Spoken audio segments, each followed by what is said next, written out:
Hi everyone, welcome back to another Lifestyle Sunday video. I hope you're all having an amazing weekend so far. And today we're going to be talking about decluttering, organizing, and staying on top of things. I'm going to share with you guys what I do around here to just make sure that things don't get too out of control. I really hope you guys enjoy this video.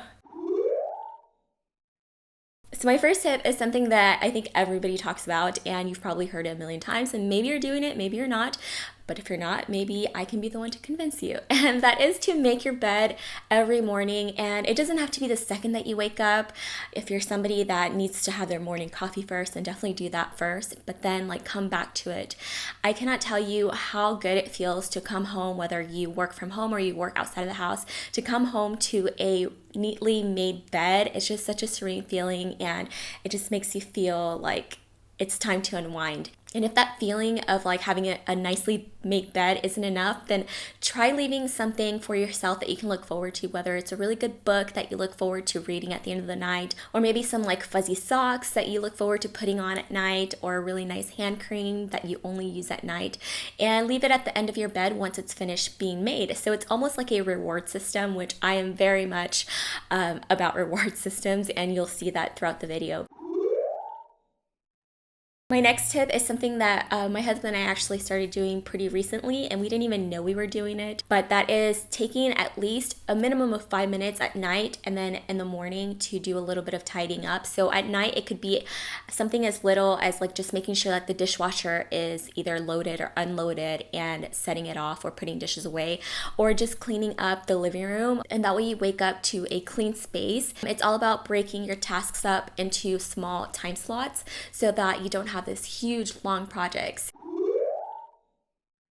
If you guys watch my channel, you know that I love to cook, but I will be honest with you guys, the one thing that I look forward to the least is cleaning. I cannot stand dishes. So what I do to help me with that is kind of doing a little bit of prep work ahead of time. I make sure that the dishwasher is completely clear of dishes and the sink is completely clean. That way I can clean as I cook. And I'll make sure that I wipe down the sink and it's nice and clean. So that way whenever I'm cooking, instead of taking that dirty pan and putting it in the sink, I'll put it directly in the dishwasher because it's nice and empty and it's ready to be loaded.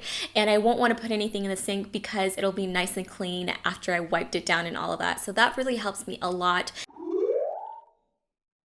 Another thing that helps me keep the kitchen clean while I cook is a really simple trick that I learned from my mom, and that's just getting a bowl of any kind and then putting a plastic bag over it and using this as your trash bag. So as you're peeling stuff or throwing stuff away, you just put it all in this bowl, tie up the bag that has all of the trash in it, and either throw it away or use it for compost if it's food. But it just makes cleanup so simple.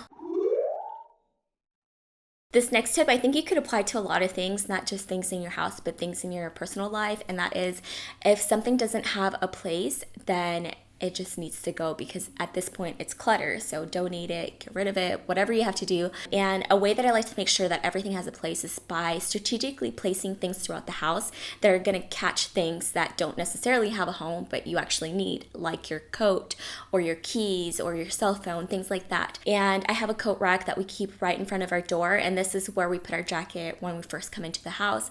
And then also things like your keys, your wallet, your cash.